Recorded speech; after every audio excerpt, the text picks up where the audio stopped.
The king of football, Pele, is the greatest footballer in the tournament's history.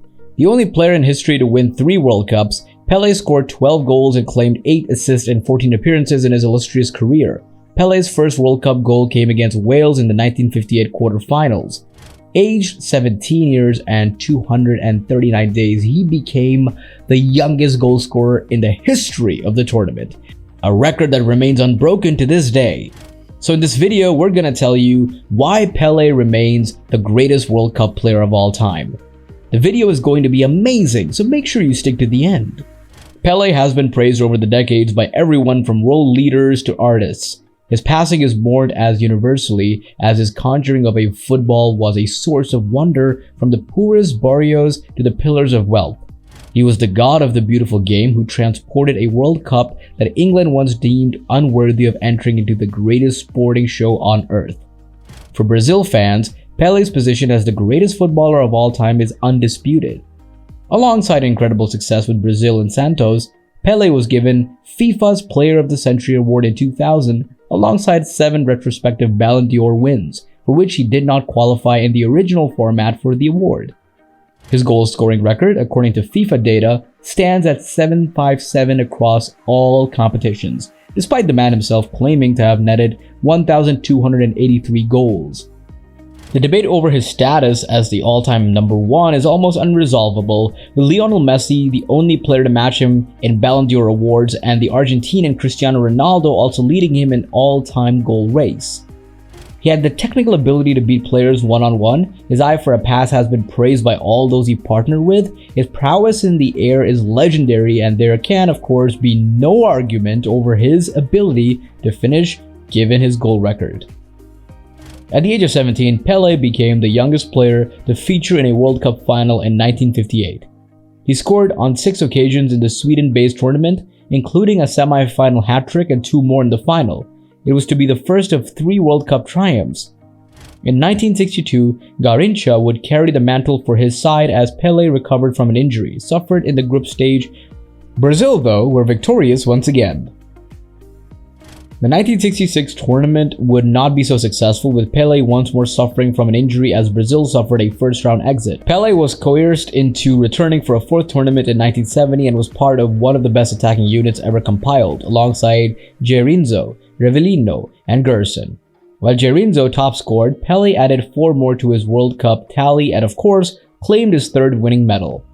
He remains Brazil's highest goal scorer of all time with 77 goals in 92 appearances. But up until this day, the debate about who was better, Pele or Maradona, continues to divide opinions. Despite having multiple run-ins, especially during Maradona's playing days, the 2 players enjoyed a mutual respect relationship. In fact, several years ago, when the Argentinian superstar was still playing, a reporter asked him who was better, him or Pele. Maradona answered swiftly, "No, Maradona is Maradona. Pele was the greatest, I'm just a normal player. I don't try to emulate Pele, everybody knows he was the greatest ever," said the historic number 10.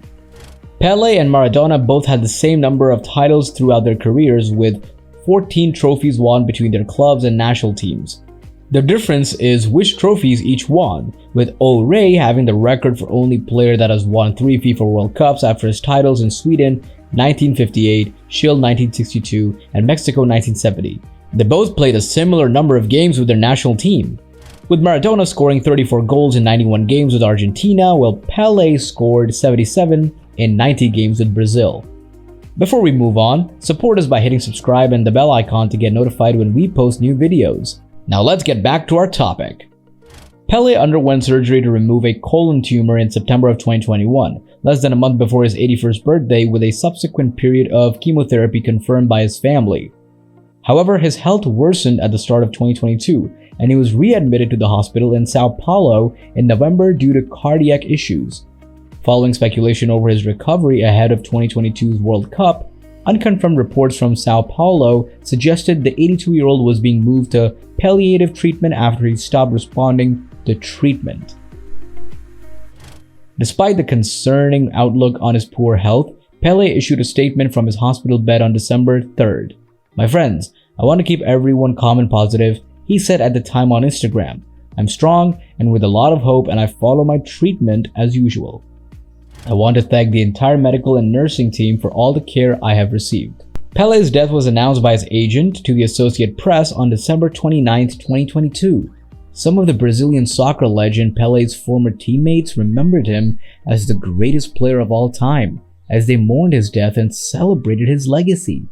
Adios Pele, the king of the beautiful game, a titan of 20th century, Gerson and Pep, who played with Pele at World Cup winning Brazil sides, described the only man to win 3 World Cup trophies as a player from another planet, who was also a great guy off the pitch. Jose Macia, nicknamed Pepe, participated in the previous 2 tournaments in 1958 and 1962, and also played with Pele for club side Santos. He praised his former teammate as one of a kind whose skills will never be seen again. I joked that his mother threw away the formula she used to create him. There will never be someone like him, said Pepe, 87, in an interview at his home in Socorro, a small city near Sao Paulo. Lionel Messi, Cristiano Ronaldo, Neymar and Maradona are all exceptional, wonderful players, but they're human. Pele was not human. He came from Saturn. Gerson went further. Is there any place further than Saturn? He wondered. If so, that's where he came from. No player has drawn the level of praise Pele has. Perhaps that's because that global information dialect has grown too big for its own good.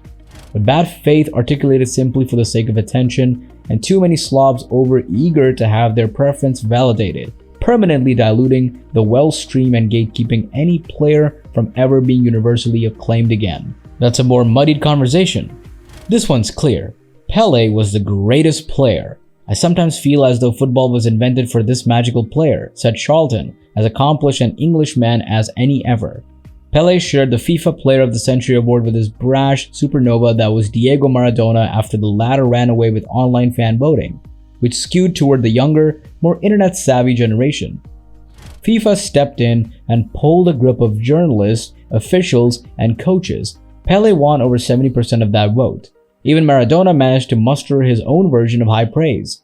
It's too bad we never got along, Maradona said, but he was an awesome player. Before Pele, players never even dared execute the audacious moves we all see all over the pitch today. Before Pele, the number 10 shirt was just another squad number. Before Pele, nobody was really sure a greatest soccer player of all time could exist. After Pele, everyone agreed on who it is.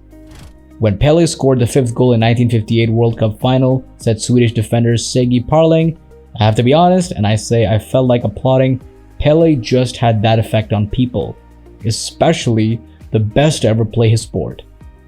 I was born to play football, just like Beethoven was born to write music and Michelangelo was born to paint, Pele famously said. So that's it. Please like, share, and comment your thoughts below if you liked the video. Remember to subscribe to see our next video. Stay safe and we will be back soon with another video.